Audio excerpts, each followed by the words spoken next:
Bismillah, alhamdulillah, wa ma kunna linahtadiya laula an hadanallah. Asyhadu an la ilaha illallah wa asyhadu anna Muhammadar Rasulullah. Rabbi shrahli sadri wa yassirli amri wahlul 'uqdatam min lisani yafqahu qawli. Yang terhormat dosen pembimbing Bapak Aris MPD dan yang saya hormati Bapak-bapak, Ibu-ibu kelas A34. Puji syukur marilah kita panjatkan kehadirat Allah Subhanahu wa taala atas karunia nikmat yang diberikan kepada kita semua sehingga kita masih diberi kesempatan serta kesehatan untuk melaksanakan kegiatan kita dalam rangka presentasi mengenai mata kuliah Ilmu Pendidikan Islam. Salawat serta salam semoga tetap terlimpahkan kepada junjungan kita Nabi Muhammad sallallahu alaihi wasallam. Allahumma shalli ala sayyidina Muhammad wa ala alihi sayyidina Muhammad. Sebelumnya perkenalkan saya Nani Sutini dari kelompok 8 sebagai moderator dan teman-teman saya atau rekan-rekan saya dari kelompok 8 yaitu yang pertama Bapak Muhammad Fatoni sebagai penyampai materi, yang kedua Ibu Nazihatur Rafi'ah sebagai notulen dan pembaca kesimpulan, yang ketiga Bapak Muhammad Ibnu Akil yang akan menjawab pertanyaan-pertanyaan dari Bapak Ibu. Adapun topik yang akan kita bahas pada pertemuan kali ini yaitu evaluasi dalam pendidikan Islam. Saya selaku moderator akan membacakan rangkaian acara pada presentasi kali ini, diantaranya yaitu satu pembukaan, yang kedua penyampaian presentasi kelompok 8, yang ketiga itu sesi tanya jawab, yang keempat penyampaian notulen dan kesimpulan, yang kelima nanti kami mempersilahkan kepada anggota atau peserta kelas A34 yang ingin menyampaikan pendapatnya, yang kelima penutup, dan yang keenam tambahan materi mungkin dari Bapak dosen pembimbing kita.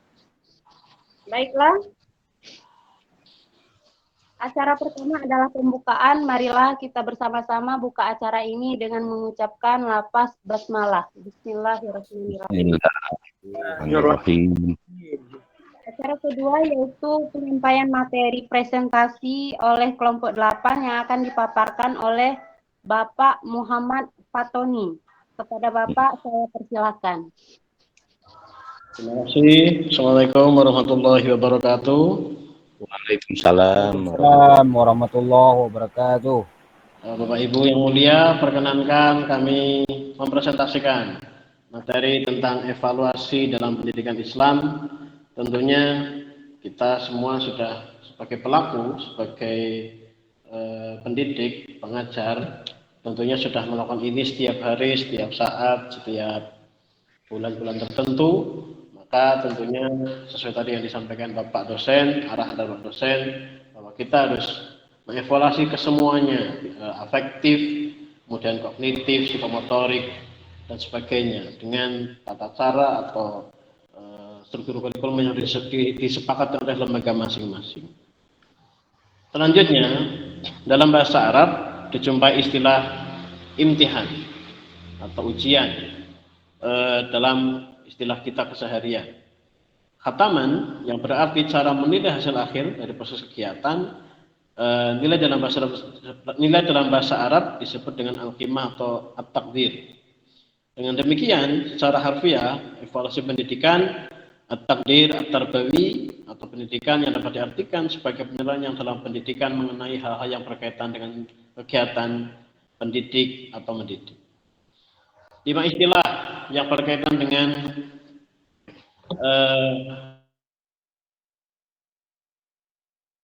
evaluasi dalam pendidikan, yaitu ada pengukuran, kemudian ada penilaian, ada evaluasi, ada ulangan, atau sekarang menggunakan istilah penilaian, PHT, dan sebagainya.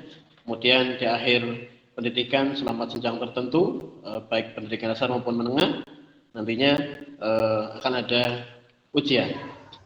Kalau pengukuran bisa seperti ada predikat di rapot ketika zaman dulu sebelum KTSP ataupun KTSP ada istilah sangat baik, ada istilah baik, cukup ataupun kurang.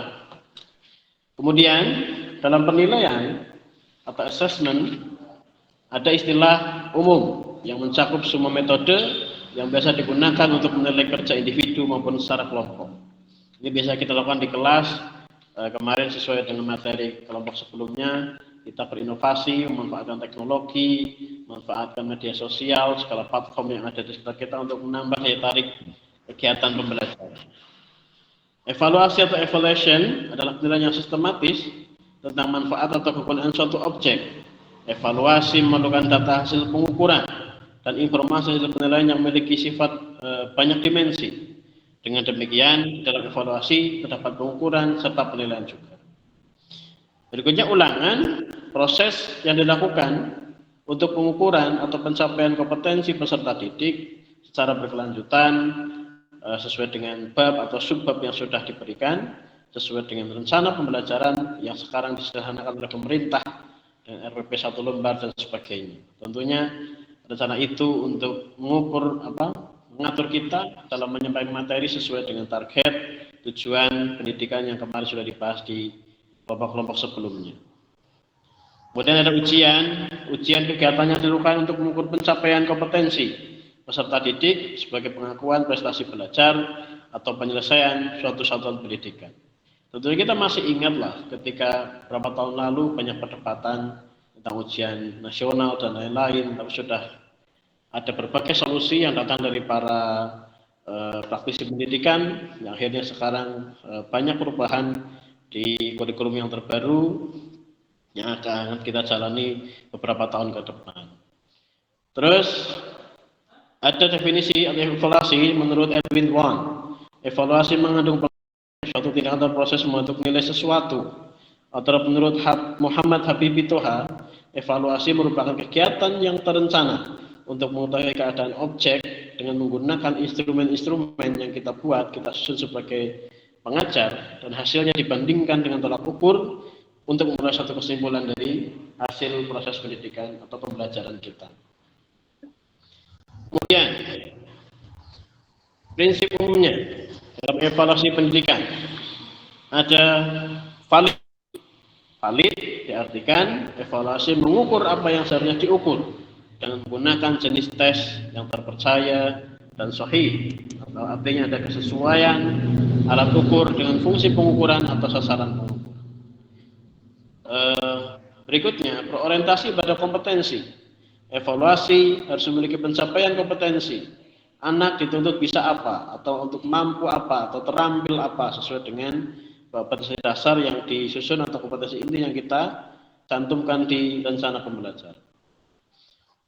Kemudian berkelanjutan atau kontinuitas. Evaluasi harus dilakukan secara terus-menerus dari waktu ke waktu untuk mengetahui secara menyeluruh perkembangan peserta didik kita, sehingga kegiatan kita atau unjuk kerja kita bersama peserta didik dapat dipantau melalui penilaian. Kemudian ada komprehensif atau menyeluruh. Evaluasi dilakukan secara menyeluruh yang mencakup aspek kognitif, afektif, psikomotorik, dan juga meliputi seluruh materi berdasarkan prosedur. Yang berikutnya bermakna. Evaluasi diharapkan mempunyai makna yang signifikan bagi semua pihak, bagi kita yang melakukan, bagi murid kita, nantinya ada sesuatu yang membekas atau mengenang di pikiran mereka tentang apa yang kita sampaikan.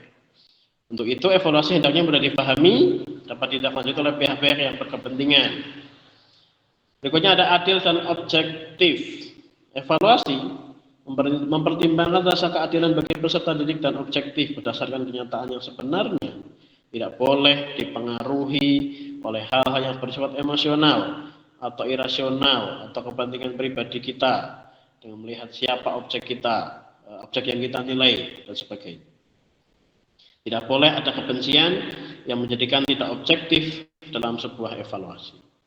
Kemudian ada terbuka. Evaluasi hendaknya dilakukan secara terbuka bagi semua kalangan, sehingga tentang keberhasilan peserta didik jelas bagi pihak-pihak yang berkepentingan tanpa ada rekayasa atau sembunyi-sembunyi yang dapat merugikan semua pihak.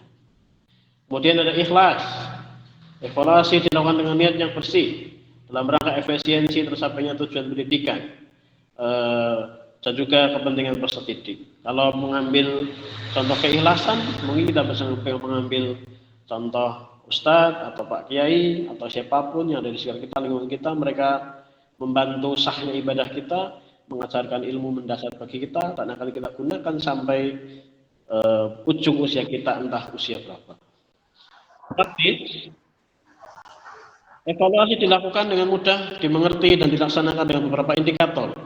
Ada hemat waktu, hemat biaya, hemat tenaga, mudah diadministrasikan karena tuntutan dari atasan atau dari pemerintah.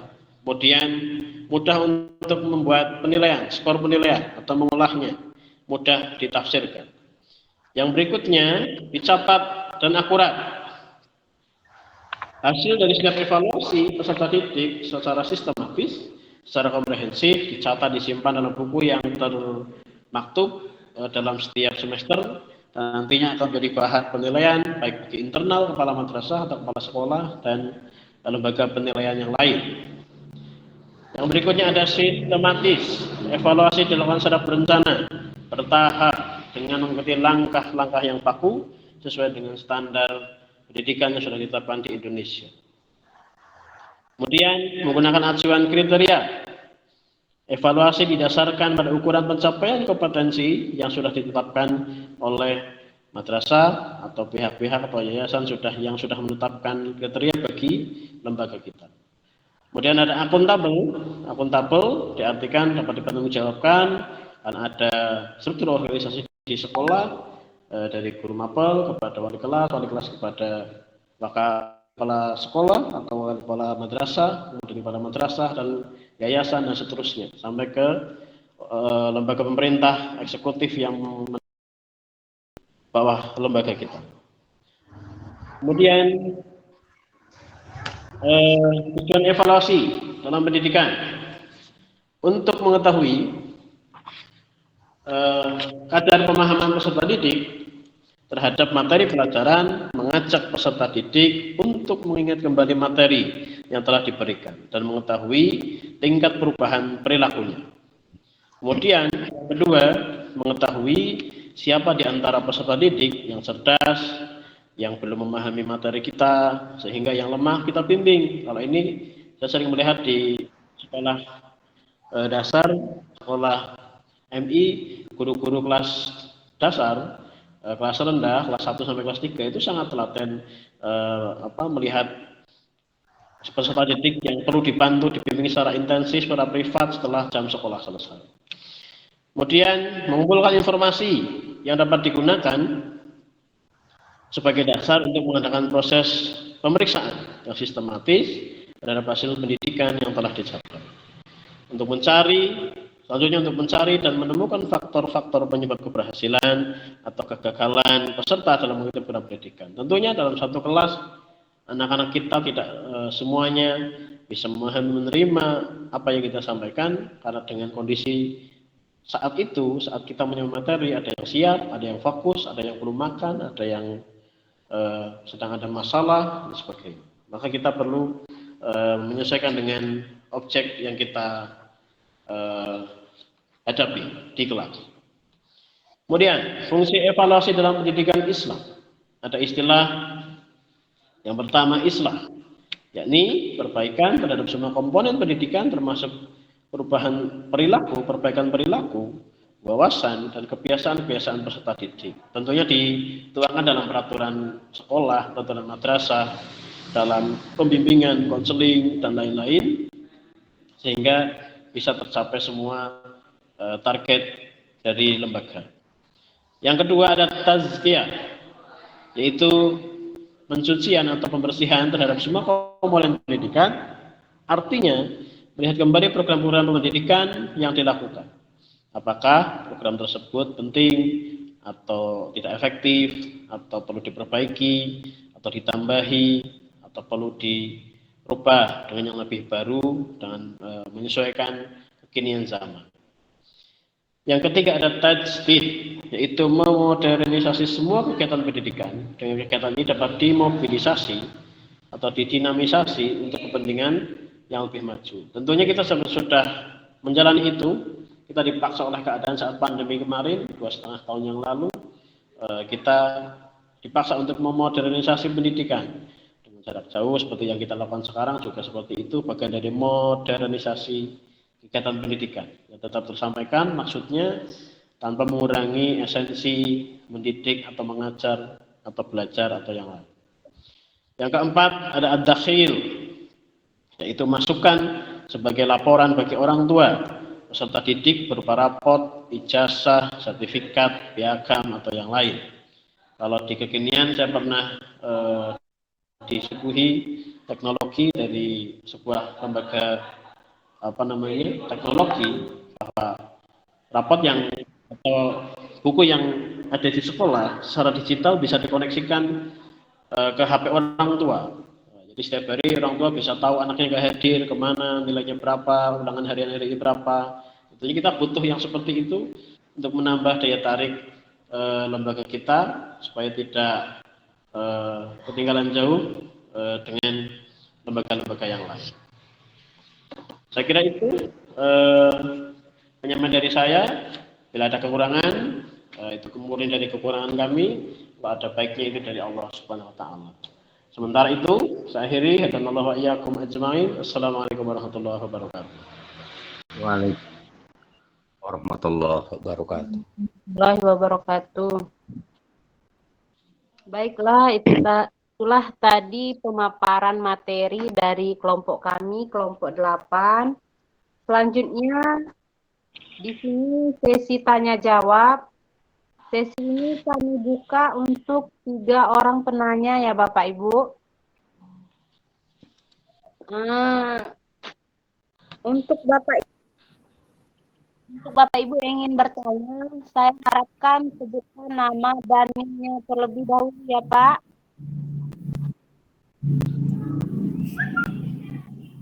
Ya, kepada yang Bapak yang ingin bertanya, kami persilahkan.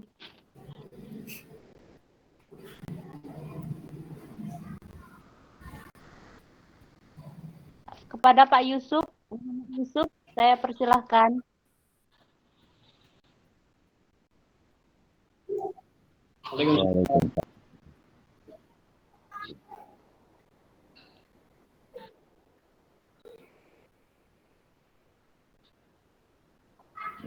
Ya.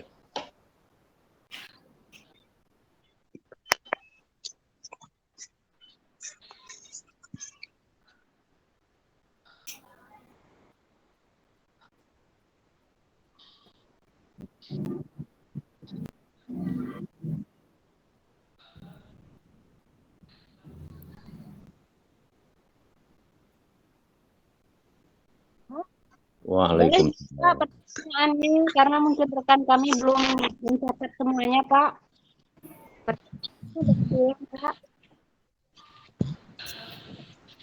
Mohon diulang Pak.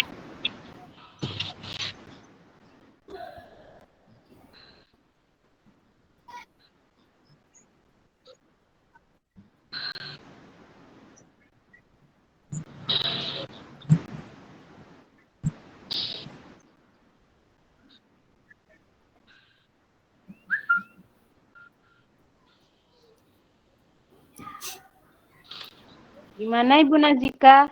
Sudah dicatat. Ya. Kepada Bapak Ibu yang lain yang ingin bertanya, Ibu Eka. Ibu Eka mau nanya, Bu.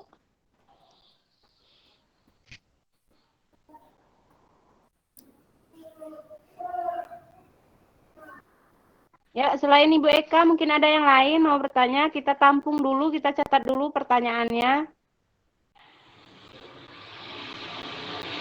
Ibu. Saya, Bu. Ya, Bu Dewi. Silakan, ya. Bu Dewi. Bismillahirrahmanirrahim. Assalamualaikum warahmatullahi wabarakatuh.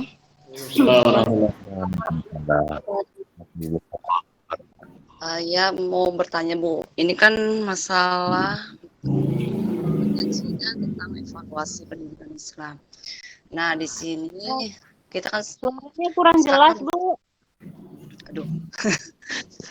Sekarang kan gini, Bu. kita kan sistemnya kalau di sekolah kan mengadakan ujiannya masing-masing sekolah ya Bu. Ya. Nah, untuk evaluasinya itu kita kan tidak tidak mengetahui bagaimana siswa maksudnya begini. Aduh. Bentar. Jadi gini Bu, kalau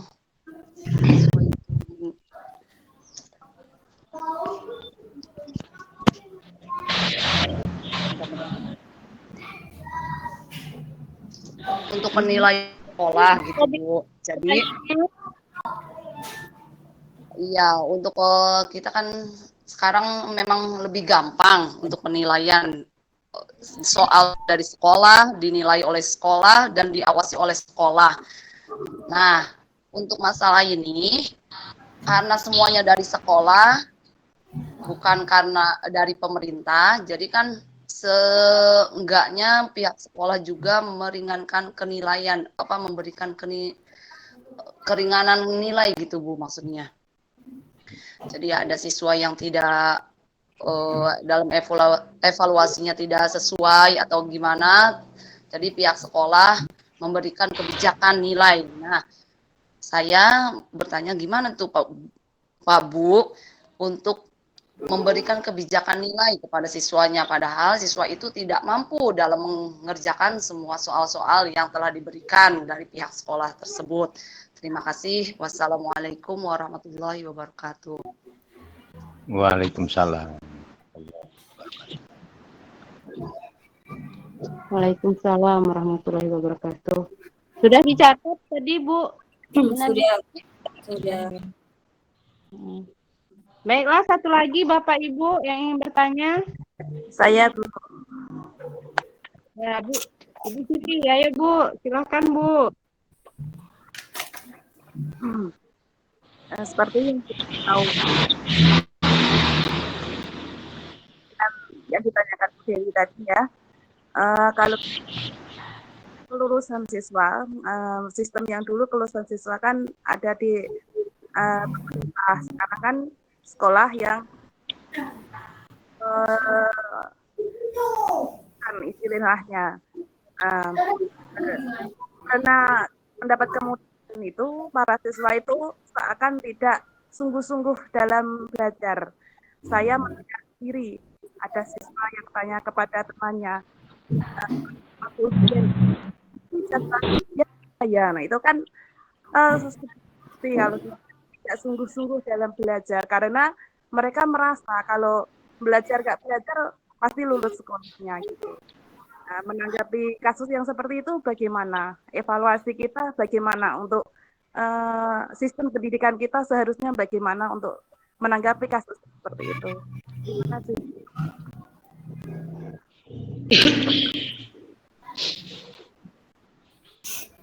Sudah cukup, Bu.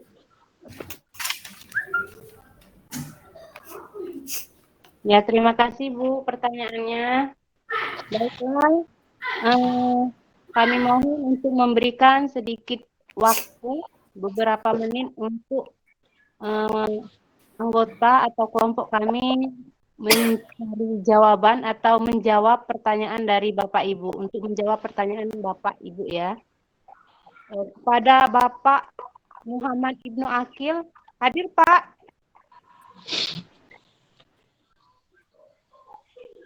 Bapak Muhammad Ibnu Akil, hadir ya Pak?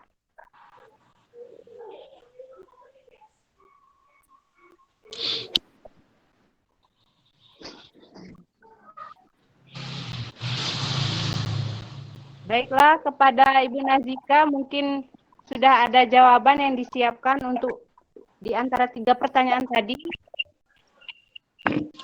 Saya persilakan.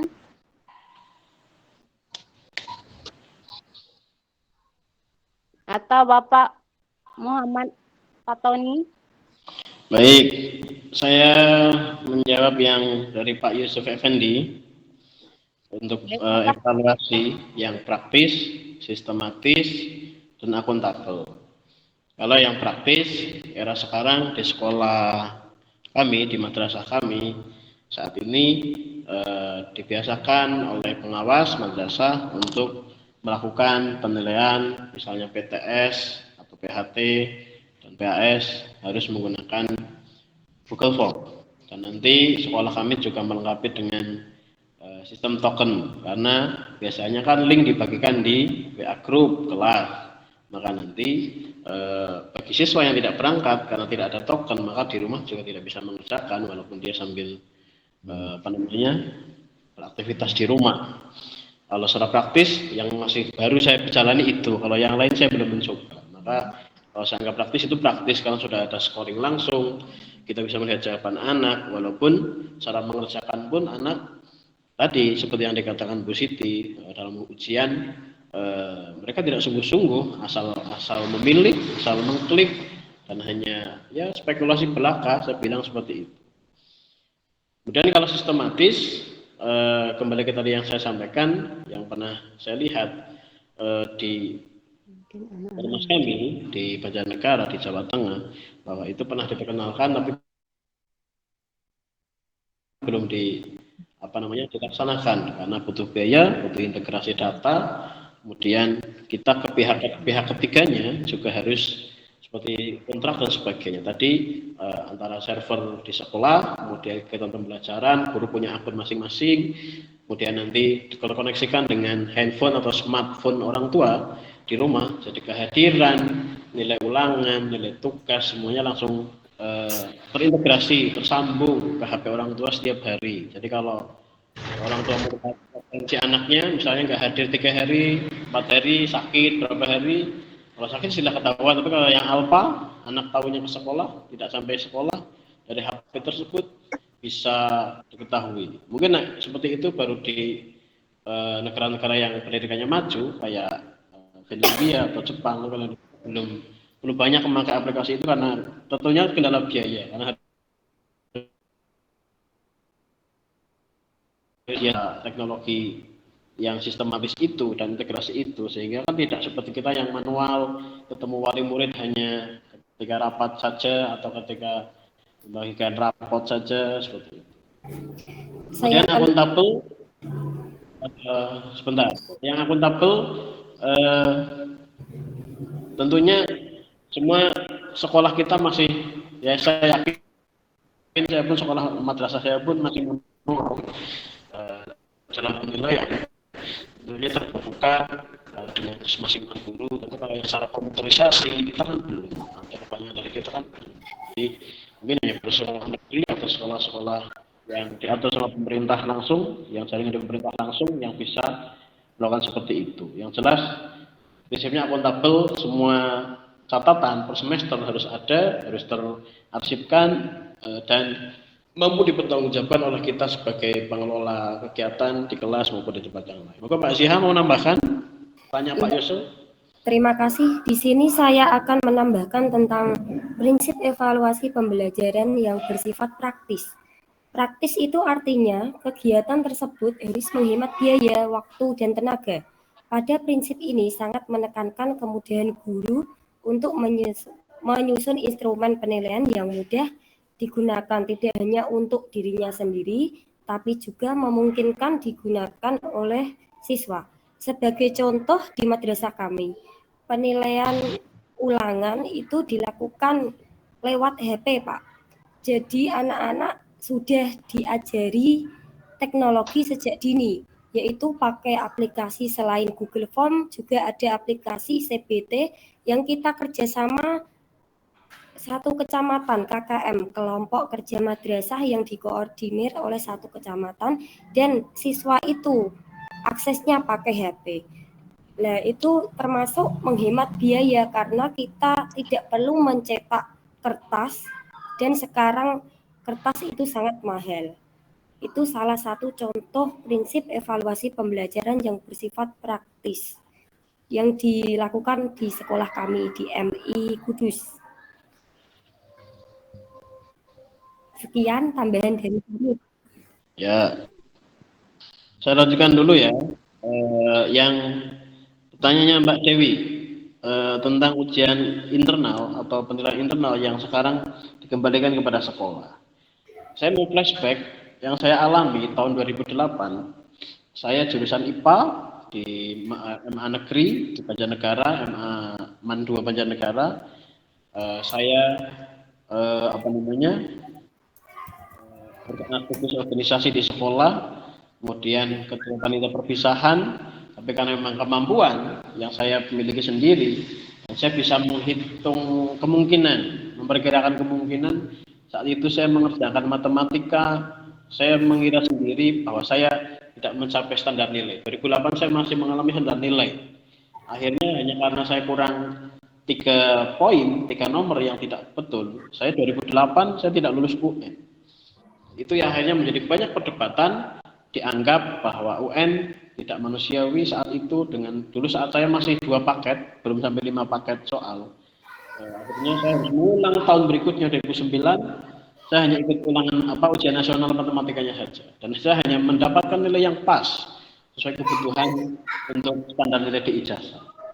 Maka kalau itu dikembalikan kepada madrasah, tentunya ada intensitas rapat antara kepala madrasah, kepala sekolah dan guru untuk melihat atau menyamakan persepsi siapa anak yang memang tapi paham, pinter, perlu diapresiasi, siapa yang secara kemampuan tidak menjangkau ilmunya, tapi dia rajin dan sebagainya. Itu kan kembali kepada kearifan kita madrasah atau sekolah melihat peserta didik kita. Sebenarnya kebijakan ini ya tetap ada kurangan dan kelebihannya, tapi kalau kelebihannya itu sekarang sekolah punya kuasa penuh untuk menilai secara real time bahasanya, untuk menilai sesuai dengan keadaan siswa yang berangkat. Kan tidak mungkin lah misalnya anak nggak pernah berangkat kok hasilnya maksimal, kan juga tidak mungkin. Di sini pun ada di sekolah kami di Banjarnegara, dia tahfidzul Quran saat MTS, tapi ketika kelas 12 dia nggak pernah berangkat, ya tentunya kami tidak akan menilai secara sama dengan yang lain yang sering berangkat. Mungkin akhirnya kan kami tidak bisa menyamakan, walaupun dia mungkin sangat pandai dalam tahfidzul Quran, tapi kan tidak pernah berangkat, ya proses pelajaran kami terhambat.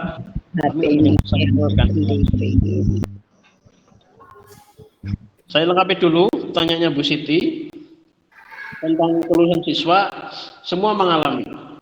Kemarin saat corona juga seperti itu. Sampai murid kami, alumni juga mengatakan seperti itu. Kami saat 2020 siswa kami sudah siap ujian nasional dan ujian madrasah.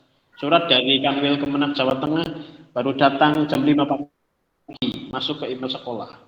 Maka akhirnya mereka seperti les atau tambahan pelajaran di saat sebelum persiapan UN itu menjadi percuma, dan anak-anak yang punya kesungguhan belajar akhirnya kayak percuma gitu, karena ujung-ujungnya diluluskan semua karena kebutuhan pelaporan. Kalau sampai hanya 1-2 tidak lulus seperti zaman saya, kan menjadi problem karena tidak ada standar nilai dan sebagainya, karena keadaan pandemi yang tidak mungkin seperti tahun-tahun sebelumnya, 2018 atau 2019 atau sebelum-sebelumnya. Maka kalau menurut saya pribadi, untuk meningkatkan integritas siswa, mungkin saja dibikin standar kompetensi yang sama dalam satu wilayah kabupaten. Kalau MA mungkin kabupaten kayak saya, kemudian MI berkecamatan, sehingga ada kesamaan yang dinilai, item-item yang elemen yang dinilai, sehingga anak merasa lebih memperhatikan lagi apa yang mau dikerjakan. Memang sekarang realitanya seperti itu. Bahasanya anak hanya berangkat sudah pasti lulus. Nah, kalau melihat silakan ditambahkan Mbak Siha atau yang lain. Ya, saya akan menambahi dari itu pertanyaan dari Bu Siti Aisyah. Kelulusan siswa sekarang sekolah yang menentukan. Kemudian para siswa tidak sungguh-sungguh belajar karena merasa akan lulus semuanya. Menanggapi hal tersebut, yang dilakukan di sekolah kami yaitu sebelum ujian dilakukan, maka kami akan mengumpulkan para siswa beserta orang tuanya untuk membahas dan menjelaskan tentang standar kelulusan madrasah kami yang akan disetujui oleh orang tua dan siswa tersebut. Contohnya gini, di madrasah kami itu selain memakai kurikulum nasional juga memakai kurikulum muatan lokal untuk standar kelulusan. Contohnya siswa harus bisa menghafalkan, contohnya itu ada ayat kursi dan lain sebagainya. Dan orang tua dihadirkan untuk menyimak hafalan tersebut. Jadi mungkin salah satu contoh siswa akan bersungguh-sungguh dalam untuk meraih kelulusan karena orang tuanya dihadirkan ke madrasah dan untuk menyimak langsung hasil hafalan anak tersebut. Nah, itu dari MI kami kayak gitu Pak, untuk menekankan siswa agar bersungguh-sungguh dalam meraih kelulusan. Monggo Bu Nani jika mau menambahkan. Ya, saya rasa sudah cukup ya. Kepada penanya tadi Pak Yusuf, Bu Dewi, dan Bu Siti, itulah tadi jawaban yang sudah dijawab atau disampaikan oleh Ibu Nazihatul Rofiah dan Bapak Muhammad Fatoni kepada Pak Yusuf, Bu Dewi, atau Ibu Siti. Apakah sudah puas dengan jawaban kelompok kami? Iya. Bentar Bu. Ya. Ini tadi masalah alat komunikasi ya Bu. Untuk handphone tadi yang pertanyaan, yang dari tanggapan dari Bapak Fatoni ya. Untuk yang handphone itu di kami ada kelas saya ini kelas 2 MI. Dia 2 orang nggak mempunyai HP. Jadi untuk komunikasi WA grup atau apa dia suka ketinggalan. Jadi saya berinisiatif memberikan soal atau latihan-latihan itu secara langsung, jadi nggak melalui WA grup. Itu gimana Bu tanggapannya?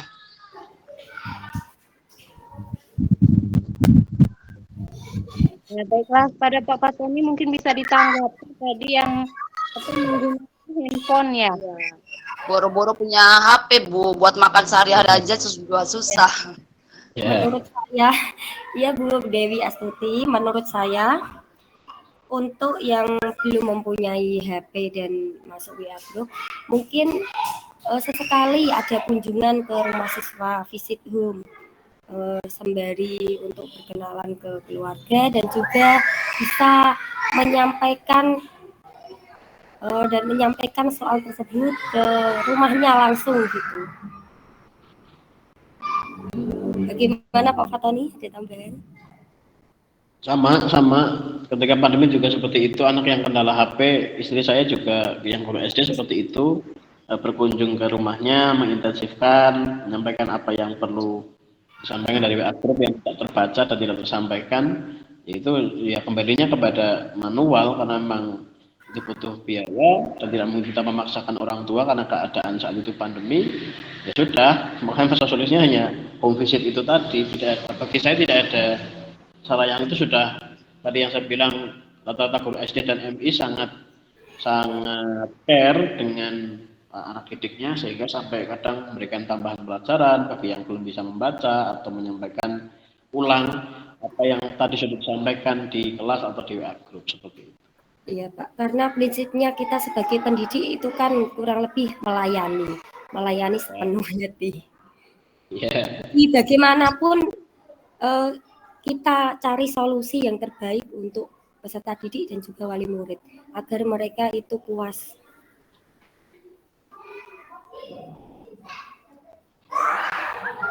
Oke, terima kasih Ibu.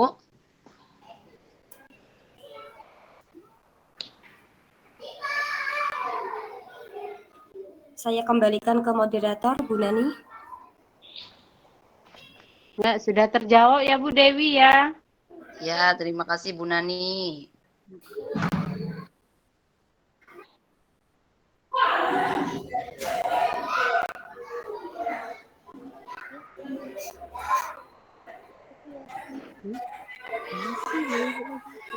Ya, baiklah Pak, Bu. Mungkin untuk pertanyaan sudah terjawab ya, 3 pertanyaan.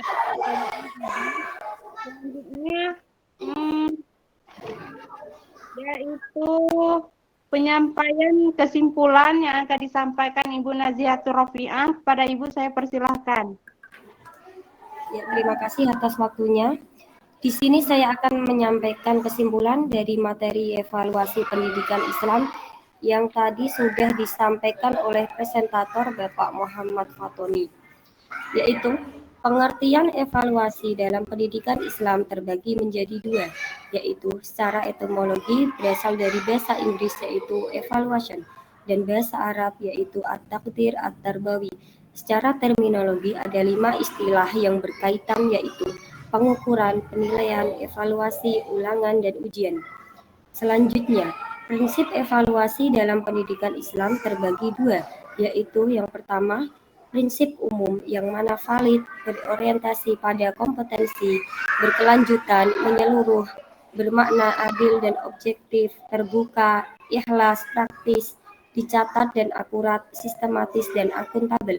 Yang kedua, prinsip khusus diantaranya, jenis penilaian yang dapat menunjukkan kemampuan hasil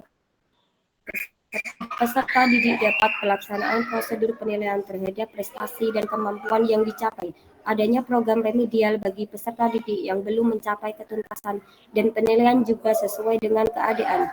Tujuan evaluasi dalam pendidikan Islam dibagi menjadi dua.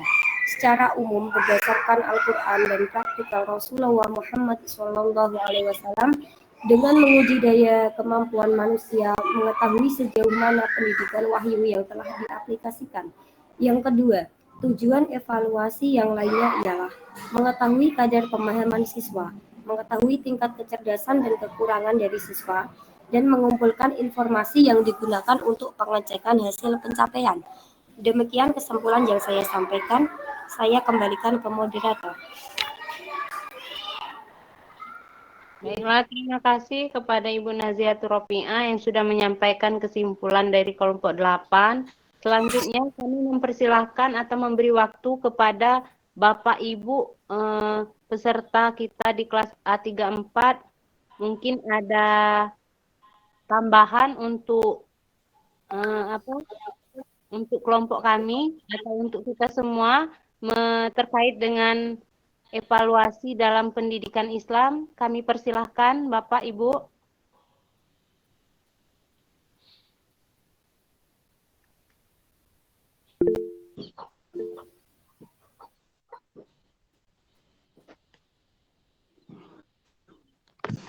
Baiklah, kepada Bapak Zainal Abidin mungkin ada yang ingin disampaikan.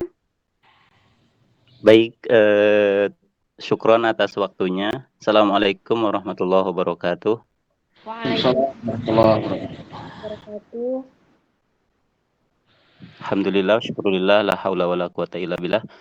Terima kasih kepada Bapak Ibu pemateri kelompok 8 atas materinya.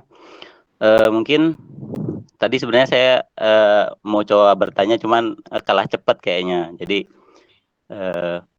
kaitannya tentang prinsip evaluasi masih tadi melanjut dari Bapak Yusuf kayaknya nih pertanyaannya. Jadi ada dua permasalahan yang sering kita temukan di kelas nih. Pertama, mungkin ada siswa yang dia punya akhlak, adab yang baik, tetapi secara pemahaman materi mungkin biasa gitu. Kemudian yang kedua, ada yang siswa yang dia secara materi mungkin pintar lah pengetahuannya, tapi secara akhlak itu kurang terpuji. Nah, kaitannya tentang prinsip evaluasi tadi, ada di situ poin adil dan objektif. Nah, kira-kira kalau seumpama siswa yang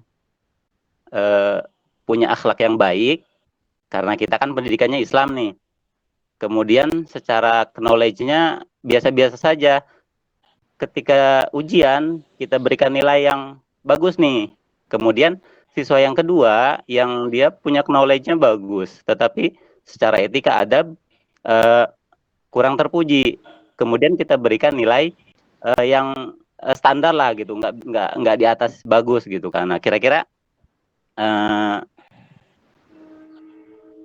bisa enggak gitu kan itu diterapkan dalam dunia pendidikan Islam itu, karena kita lebih mengedepankan akhlak, kemudian tingkah laku dan lain sebagainya. Mungkin itu yang menjadi pertanyaan sebenarnya bagi saya gitu kan.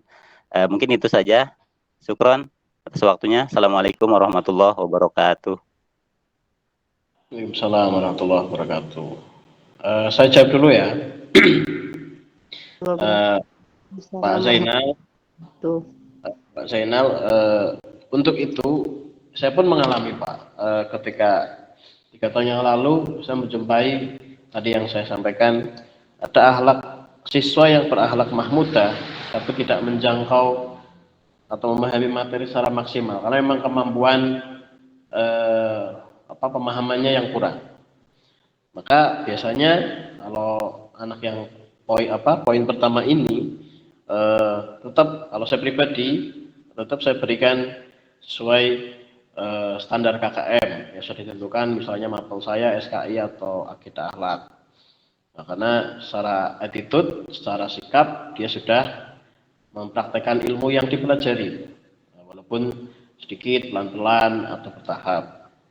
Kemudian kalau yang tadi person yang kedua, seorang yang punya akhlak tercela atau bahasanya kita perlu diperbaiki dalam bimbingan konseling, perlu banyak dibimbing, tapi mampu menjangkau materi. Di tahun pelajaran sekarang pun saya mengalami ada anak yang kalau pelajaran semua dia bisa menjangkau, nilai KKM-nya aslinya bisa menjangkau, tetapi dia kalau berangkat sekehendak hati, semuanya sendiri, kemudian disuruh mengikuti kegiatan tahfidz pun dengan berbagai alasan, karena memang pergaulannya, maka ya kami memberikan beberapa treatment kayak ini mau PAS, dia harus menyelesaikan hafalannya dulu, kemudian sanksi sosial yang lain untuk membaca surat-surat tertentu atau treatment ibadah yang lain. Dan ini kalaupun nanti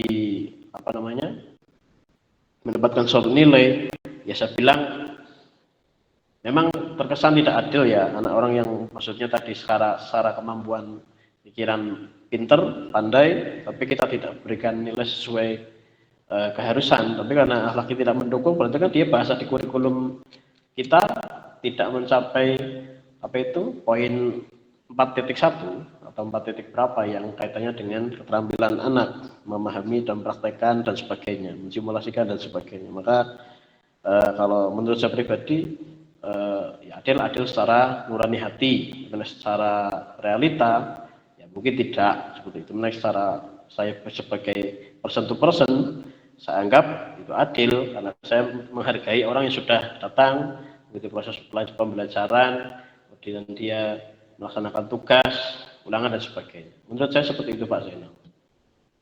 Moga yang lain Mbak Siha atau Bu Nani. Menambahkan sedikit Pak. Jadi tadi kesimpulannya itu akhlaknya kurang bagus tapi pintar, akhlaknya bagus tapi siswanya kebalik, maaf, akhlaknya bagus tapi kurang pintar, akhlaknya kurang bagus tapi anaknya pintar. Jadi gitu kan.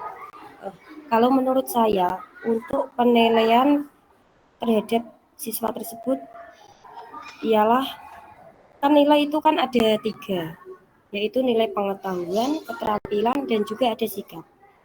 Untuk nilai pengetahuan, untuk anak yang kurang pintar walaupun akhlaknya bagus, ya harus di atas KKM. Untuk nilai keterampilan juga harus di atas KKM. Nah, yang untuk nilai sikap ini loh Pak, yang harus lebih menonjol daripada nilai pengetahuan dan keterampilannya. Nilai sikapnya itu berarti A. Kalau nilai lainnya standar, tidak harus kita ibarat Pak, langsung dikasih bagus itu pengetahuan dan keterampilannya enggak, tapi di poin sikapnya karena nilainya itu ada 3 poin. Tapi yang untuk yang akhlaknya kurang bagus tapi pintar, mungkin nilai pengetahuannya bolehlah bagus dan keterampilan, tapi sikapnya yang kita harus kurangi, enggak nilai A tapi B ataupun C lah karena sikapnya kurang bagus, sambil kita sebagai guru ini untuk memperbaiki sikap anak tersebut, karena di usia segitu insya Allah masih bisalah kita perbarui, kita bimbing untuk akhlaknya untuk lebih bagus lagi. Begitu tambahan dari kami. Ya, Bu Nani, mangga.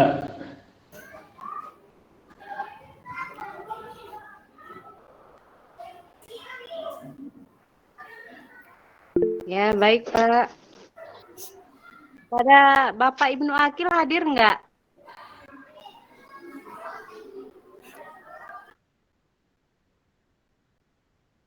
Saya. Menurut saya sama pendapat saya seperti Ibu Nazihatul Rofiah, yaitu tujuan evaluasi belajar itu adalah memberikan informasi yang berkenaan dengan kemajuan siswa. Jadi menurut saya penilaian itu sama seperti kata Ibu Nazihatul Rofiah tadi, yaitu pengetahuan, keterampilan, dan sikap. Bagi apa tadi? Ada anak yang pintar namun akhlaknya kurang baik, dan ada anak yang akhlaknya gimana tadi, akhlaknya ada anak yang pintar tapi akhlaknya kurang baik, ada anak yang akhlaknya baik tetapi dia kurang pintar, begitu ya Pak ya? Ya. Jadi menurut saya sama seperti Ibu Nazihatul Rofiah tadi, yaitu bagian pengetahuan itu mungkin penilaiannya di atas apa itu KKM tadi ya, dan keterampilannya juga, namun bagian sikap itu kita beri nilai A karena apa, akhlaknya itu bagus, begitu Pak.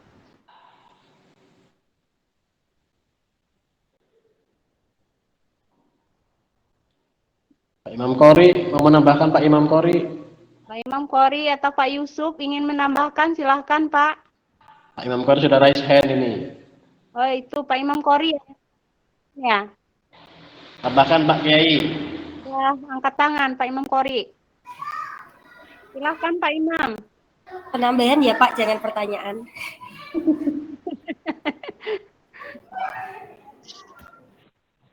Pak Imam Qori, gimana Pak? Ya mungkin ada, nah itu muncul bapaknya. Gimana Pak, mau menambahkan, silahkan Pak. Ya baik, terima kasih. Ya, alhamdulillah.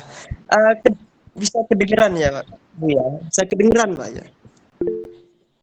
Apa Pak? Nah, bisa Pak. Baik, terima kasih. Dari diskusi tadi teman-teman, Bapak Ibu, Ustadz semuanya itu sangat luar biasa, dan dari penjelasan tadi presentator dan juga Bapak Ibu yang lain juga sudah luar biasa. Cuma mungkin karena juga mungkin ini berkaitan dengan pengalaman, mestinya juga cara memberikan solusi itu juga akan berbeda-beda. Cuma dari tadi mungkin yang belum banyak disinggung oleh Bapak Ibu tentang evaluasi pendidikan Islam itu seperti apa. Karena mungkin saya yang salah dengar, tadi lebih banyak dibahas tentang evaluasi secara umum ya. Jadi nampaknya sedikit menyinggung tentang evaluasi pendidikan menurut Islam itu seperti apa, dalam pendidikan Islam itu seperti apa, karena akan berbeda ya, cara menilainya akan berbeda. Coba kita lihat misalnya di Al-Quran itu panduan evaluasi itu seperti apa. Ada satu ayat yang mungkin Bapak Ibu, Ustadz juga hafal ayat ini, sangat populer. Itu tentang terutama bapak-bapak ya biasanya, karena ini dibacakan khutib ketika khutbah ini biasanya.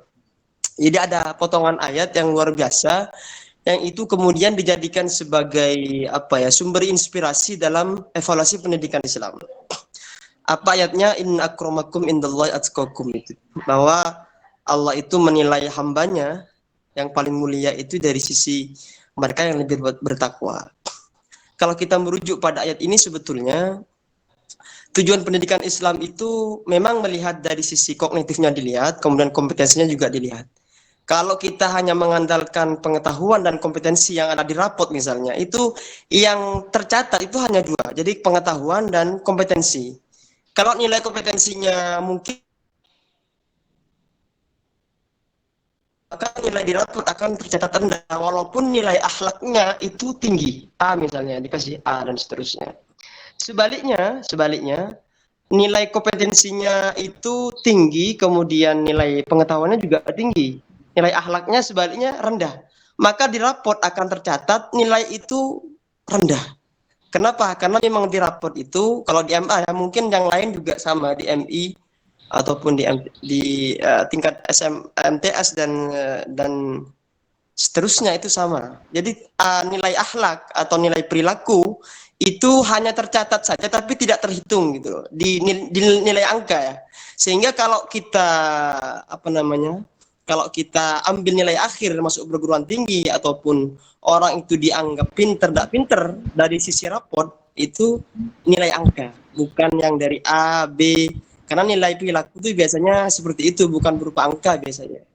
Sehingga apa? Kalau kita melihat dari ayat itu, maka saya sangat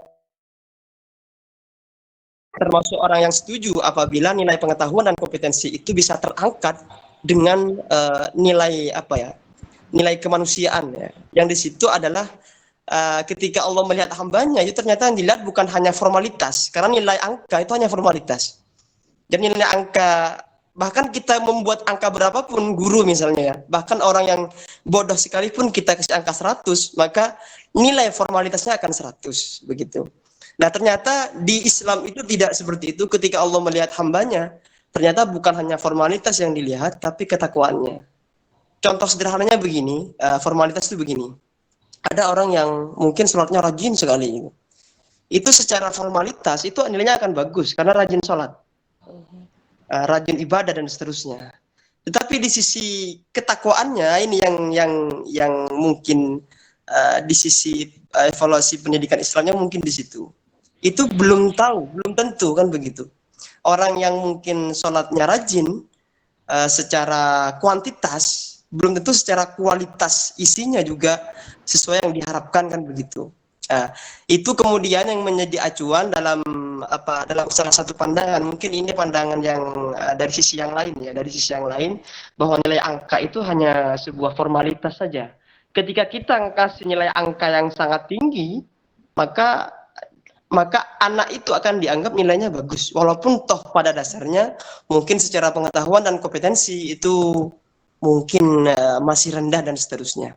Sebaliknya juga begitu. Kalau kita ngasih nilainya angkanya rendah, nilai pengetahuan dan kompetensinya rendah, maka tercatat orang itu akan anak itu atau siswa itu nilainya rendah dan seterusnya.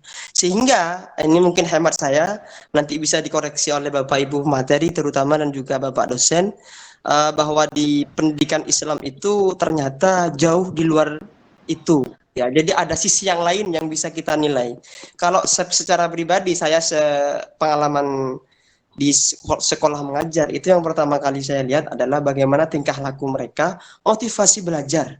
Karena apa? Karena penilaian tiap orang itu akan berbeda. Misalnya contoh begini, ada anak siswa A itu ternyata dari sisi pengetahuan dan kompetensinya memang tidak bisa sama sekali.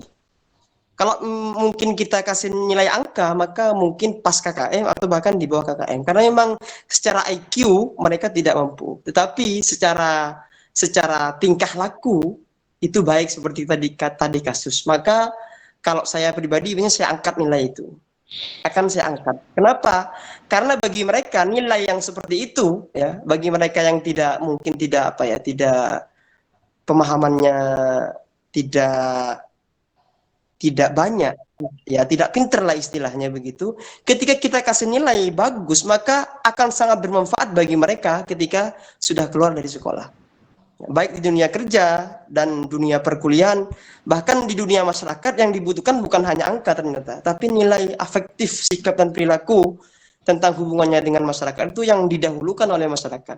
Sehingga apa? Sekarang banyak istilah, banyak orang pinter gelarnya A dan seterusnya, tetapi ternyata di masyarakat hanya dianggap bla bla bla, tidak baik dan seterusnya.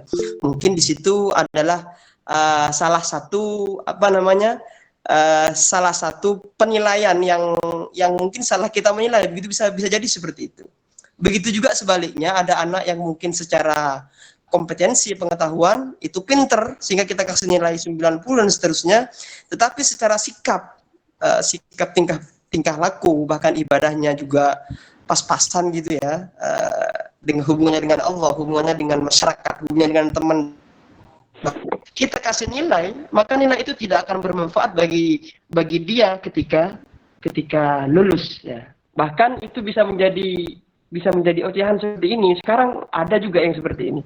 Nilainya bagus raportnya, tapi ketika di luar ternyata seperti ini dan seterusnya. Itu mungkin sisi yang lain yang perlu kita lihat dari evaluasi, karena melihat dari dari satu ayat yang diangkat tadi, inna akramakum indallahi atqakum, itu ternyata Allah ketika mengevaluasi melihat hambanya itu dilihat bukan hanya formalitas, tetapi juga di situ ada sisi yang lain yang perlu kita kembangkan di situ. Kalau misalnya ada anak yang tidak termotivasi misalnya Bapak Ibu ya, itu yang perlu kita evaluasi bukan bagaimana anak itu pintar, tetapi bagaimana itu yang harus kita evaluasi, harus kita kembangkan. Jadi ada banyak sisi-sisi yang mungkin cara penilaian tiap orang itu akan berbeda, walaupun secara secara aturan itu memang kita harus membuat soal seperti ini, harus ikuti aturan pemerintah, itu aturan sekolah dan seterusnya. Tetapi Bapak Ibu insya Allah punya cara khusus ya, dan ada sisi-sisi yang lain yang bisa kita masukkan untuk tajdid ya, karena di tujuan pendidikan itu ada tajdid ya, untuk memperbarui, ada tahsin, ada islah, itu tadi yang disampaikan oleh pemateri, dan juga ada untuk memberikan kemaslahatan, itu kan juga ada tadi di tujuan itu, untuk memberikan kebaikan kepada siswa, kemudian untuk mengupgrade pengetahuan dan seterusnya. Mungkin ini hanya sedikit pandangan saja dari sisi yang lain. Terima kasih, mohon maaf kalau ada banyak salah kata. Terima kasih. Assalamualaikum.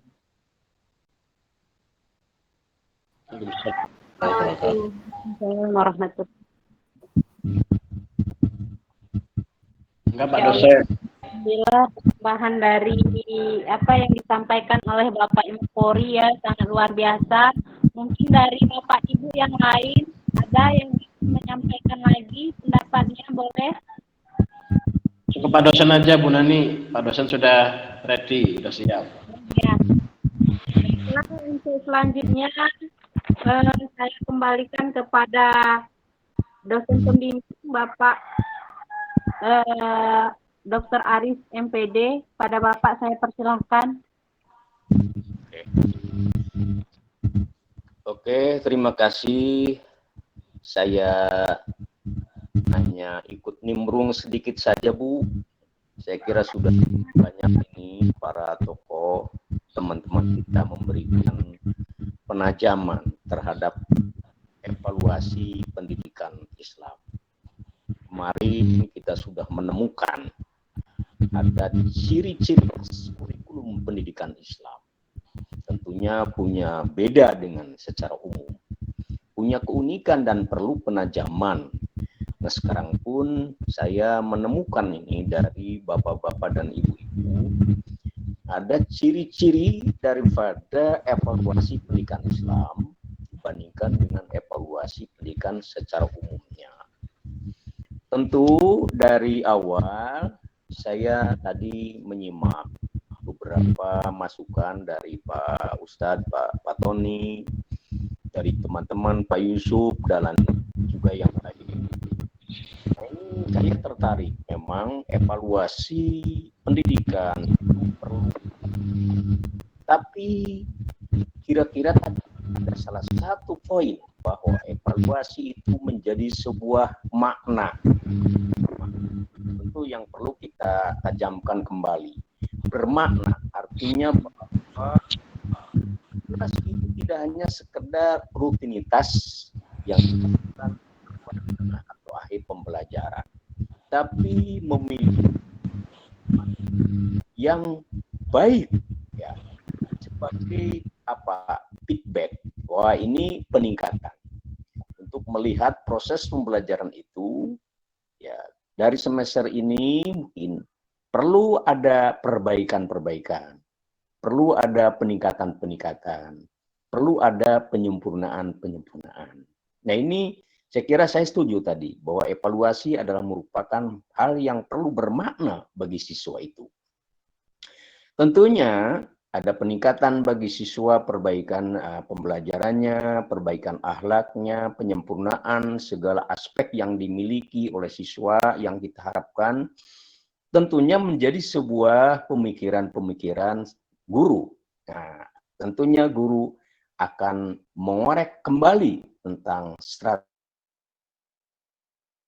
strategi mana, terobosan-terobosan mana, supaya yang sudah meningkat ini bisa dipertahankan. Mana yang masih berjalan di tempat, perlu ada dongkrakan. Mana siswa yang masih ada di barisan belakang, tentunya membuat strategi-strategi. Nah ini saya kira evaluasi itu sangat bermakna bagi siswa dan juga bagi guru. Tentunya sekolah pun butuh dengan evaluasi itu. Ya. Sehingga nanti mungkin sekolah akan memikirkan dari beberapa poin-poin yang ditemukan dalam evaluasi itu perlu ada peningkatan, perlu perbaikan, perlu penyempurnaan. Sehingga sekolah itu akan menyusun sebuah perencanaan evaluasi yang strategis. Jadi tidak hanya sekedar evaluasi yang dilakukan secara rutinitas, hanya sekedar tagihan akademik, tetapi memiliki dampak yang betul-betul bermakna bagi sekolah.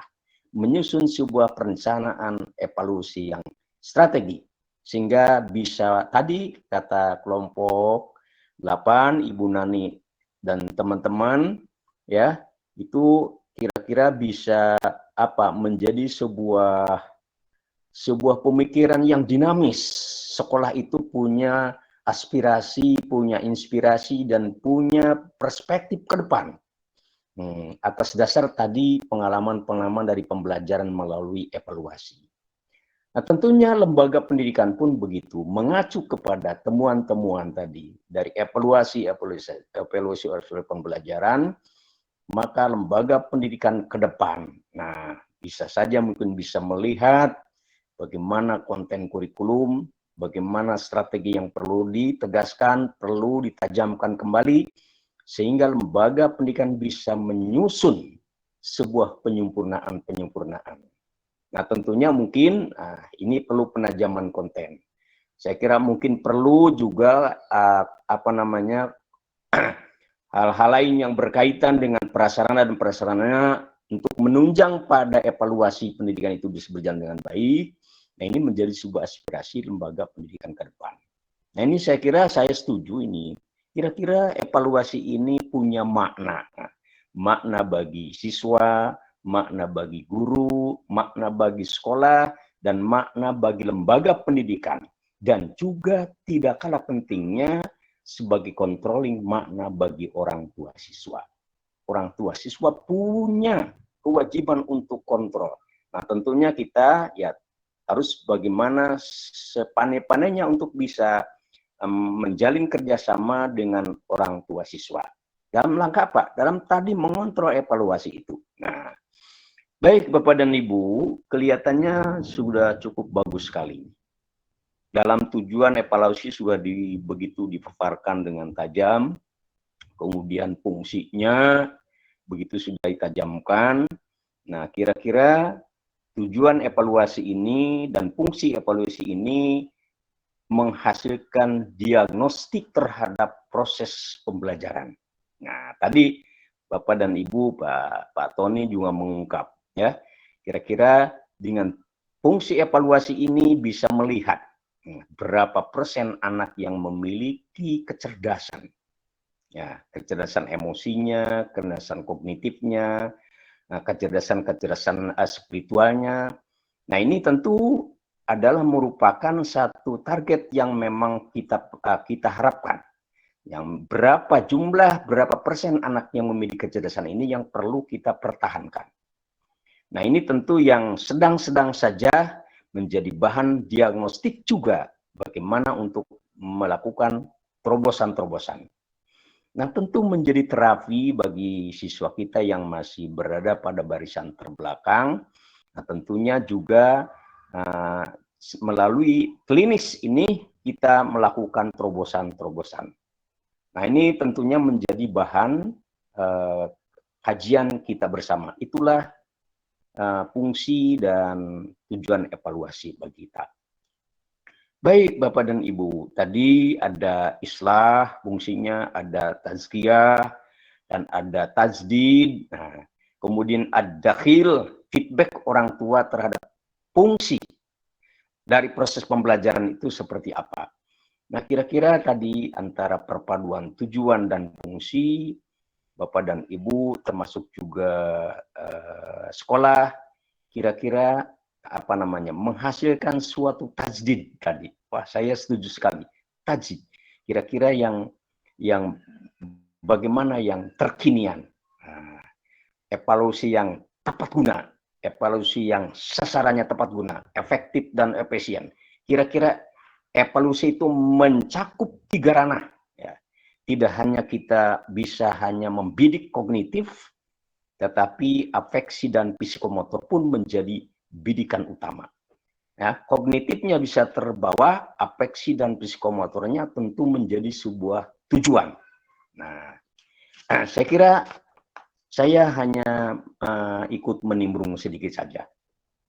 Tentunya Bapak dan Ibu, kita kan kenal ada standar nasional pendidikan. Kalau tidak salah itu ada 8 macam. Salah satu di antaranya mungkin Bapak Ibu yang sudah sangat paham, salah satu di antaranya adalah standar kompetensis. Ya, setiap sekolah punya standar kompetensis, standar kecerdasan. Nah, ini, tapi mungkin di pendidikan Islam tidak hanya sekedar memiliki standar kompetensis. Di pendidikan Islam malahan lebih daripada itu. Tadi Pak Zainal, Pak Imam Kori sudah begitu banyak mengupas ini. Jadi saya sih sedikit berpendapat. Kira-kira evaluasi untuk membidik kognitif ini bukan hanya sekedar anak memiliki kemampuan kognitif, ya, tetapi kognitif ini untuk bisa difungsikan. Dari kognitif ini kira-kira siswa itu punya pemahaman yang mendalam. Punya pemaknaan yang mendalam, punya konsep-konsep yang mendalam tentang keislaman. Jadi kognitif ini menggiring kepada konsep-konsep pemahaman yang mendalam. Konsep anak didik ini tentunya perlu terus kita didik sehingga mengkristal menjadi sebuah nilai. Sebuah nilai yang selalu melekat pada diri anak, hati nurani anak, nilai. Takaran ini. Kira-kira kognitif ini menggiring terus sampai anak punya nilai. Nilai ini bisa sampai menjadi membuahkan sebuah kristalisasi sikap prinsip dalam Islam. Awalnya kan dari kognitif. Nah, terus kirim. Nah, dari sikap yang sudah begitu mengkristal kuat, punya prinsip dalam keislaman, berkiprah hidup secara nilai-nilai Islam, maka kita giring menjadi sebuah hasil yang real tentunya adalah tadi psikomotornya, berperilaku. Toh tujuan pendidikan kita ini adalah untuk beribadah. Untuk beribadah. Tujuan akhirnya itu kan. Bagaimana hablum minallahnya, bagaimana hablum minanasnya. Nah tentunya ini 2 permasalahan yang kita bidik sampai akhir. Nah tentu dari hal itu, saya setuju, memang kognitif tidak menjadi tumpuan utama, tapi penting untuk menggiring kecerdasan anak, berpikir anak, supaya memiliki satu pemahaman penting terhadap agama. Pemahaman itu dijadikan sebuah inti dalam hati nurani, nilai menjadi takaran. Anak harus bisa menjawab, ini kewajiban kita, ini kewajiban kita umat Islam. Ini yang harus dilakukan. Ini yang tidak boleh harus kita lakukan. Takaran-takaran itu supaya dimiliki oleh anak. Nah, toh Nah, dari nilai ini mengkristal pada sikap. Kira-kira anak itu jangan sampai tergoda oleh situasi kondisi apapun. Nilai-nilai Islam itu menjadi satu pegangan yang kuat. Nah, maka pegangan yang kuat tentunya dikiprahkan dalam buah, yaitu berperilaku. Ibadahnya bagus, cerdas, berakhlak mulia, berkehidupan sebagai manusia yang insa, yang kamil, yang sempurna. Tentunya itu kan tujuan akhir daripada pendidikan Islam. Maka saya punya pemikiran bahwa evaluasi pendidikan Islam itu berbeda dengan evaluasi pendidikan secara umumnya dan memiliki karakter-karakter tersendiri. Seperti apa yang diungkapkan dan diskusikan oleh bapak-bapak pada diskusi yang lalu, salah satu pemikir seperti hanya Al-Farabi, kemarin juga ada Al-Ghazali juga, mereka lebih menekankan pada takdibnya, akhlak. Nah, tujuan akhir dalam pendidikan Islam itu adalah akhlak. Taklim itu adalah mengantarkan kepada takdim, supaya takdim itu bisa terwujud dalam sebuah perilaku. Jadi saya setuju jika anak memang pintar pada kognitif, pada afeksi atau akhlak yang memang perlu ada di klinis. Nah, tentunya berbeda dengan anak yang memiliki akhlak yang luar biasa, yang bagus, tapi kognitif masih standar. Kalau kognitif saya kira diasahnya tidak terlalu berat, tapi afeksi yang memang sangat berat. Nah, tentunya punya kebijakan tadi oleh Bapak dan Ibu diungkapkan tadi adalah keadilan. Adil dalam memberikan prestasi nilai itu adalah merupakan sebuah keharusan. Nah, mungkin menurut saya ya bukan menafikan kepada kognitif. Kognitif itu sangat penting dan untuk bisa mengiring. Tapi pada akhlak itulah yang kita menjadi tujuan utama. Hanya bagi kita bagaimana kalau memang anak itu pintar kognitifnya, akhlaknya memang masih perlu atau dipertanyakan, itulah kewajiban kita untuk mengklinis supaya anak itu kognitifnya bagus, akhlaknya bisa terangkat. Nah, itulah kita cari bagaimana strategis kecerdasan seorang guru, pendidik itu begitu. Ya. Anak ini memang akhlaknya sangat luar biasa. Bagus sekali. Tapi kognitif masih standar. Nah, inilah kecerdasan guru. Bagaimana untuk diadakan pelatihan-pelatihan untuk menambah kecerdasannya. Nah, inilah sebuah perilaku yang adil. Toh, kita harapkan anak itu pintar dan berakhlak. Baik, Bapak dan Ibu, saya menitipkan ciri khas daripada evaluasi pendidikan Islam itu minimal 3 ranah yang kita harus tercapai. Kognitif perkuat, afeksi harus diperdalam. Psikomotor adalah merupakan bukti nyata. Anak itu adalah anak yang baik, anak itu adalah anak yang berprestasi, anak itu adalah anak yang cerdas. Ya, tentunya saya sih menitip berharapkan. Ingat, Bapak dan Ibu sekalian, kita ini guru pendidikan Islam akan berbeda dengan guru pendidikan secara umumnya. Dari mulai awalnya sudah punya karakter ciri-ciri khas. Memang luar biasa. Menurut saya harga guru secara umum dengan harga guru pendidikan Islam akan lebih tinggi derajatnya adalah guru pendidikan Islam. Karena bidikannya tidak hanya pada tataran kognitif, tapi 3 ranah itu harus terpadu dan bisa direkrut dalam diri anak. Itu mungkin Bapak dan Ibu sekalian, saya hanya sekedar ikut nimbrung. Saya senang, gembira, ternyata Bapak dan Ibu ini memiliki satu raison d'être yang luar biasa terhadap pendidikan Islam. Mudah-mudahan ya pengalaman-pengalaman sharing Bapak dan Ibu baik secara literasi, secara referensi dan secara secara pragmatis di lapangan, mari kita sama-sama untuk sharing, untuk memberikan pengalaman, penguatan kita.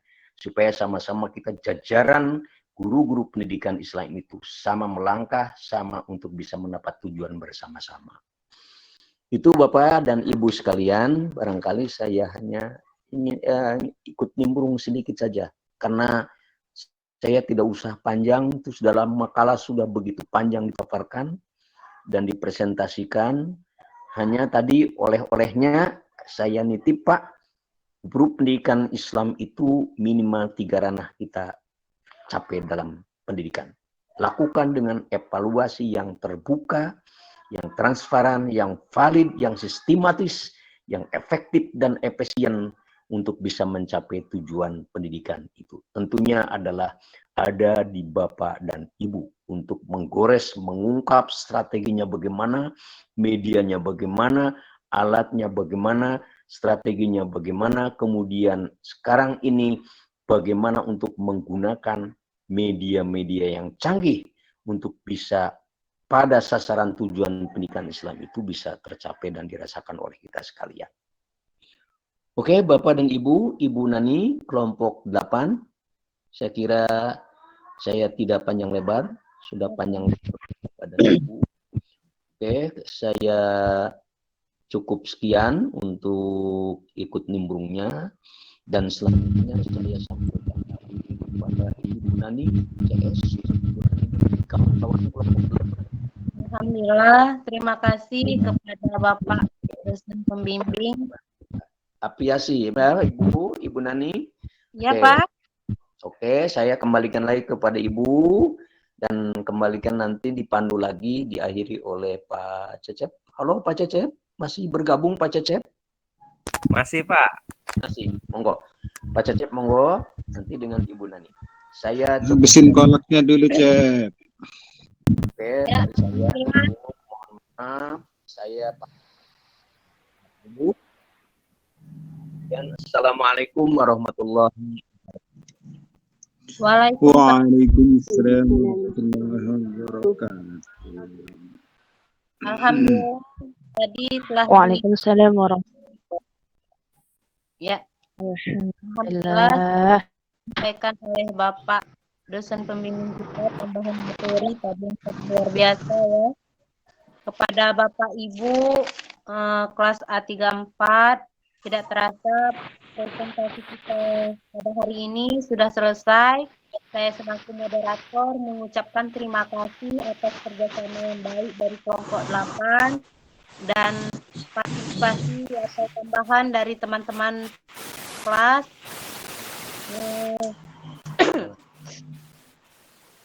Dengan harapan apa yang disampaikan bermanfaat bagi kita semua. Apabila dalam penyampaian terdapat salah kata dan kekurangan, saya selaku moderator meminta maaf yang sebesar-besarnya kepada Allah. Saya mohon ampun. Saya akhiri. Wassalamualaikum warahmatullahi wabarakatuh. Ya, Pak Cecep. Waalaikumsalam. Assalamualaikum warahmatullahi wabarakatuh. Pak Cep, mungkin ada tambahan dari Pak Cep. Udah out. Alhamdulillah.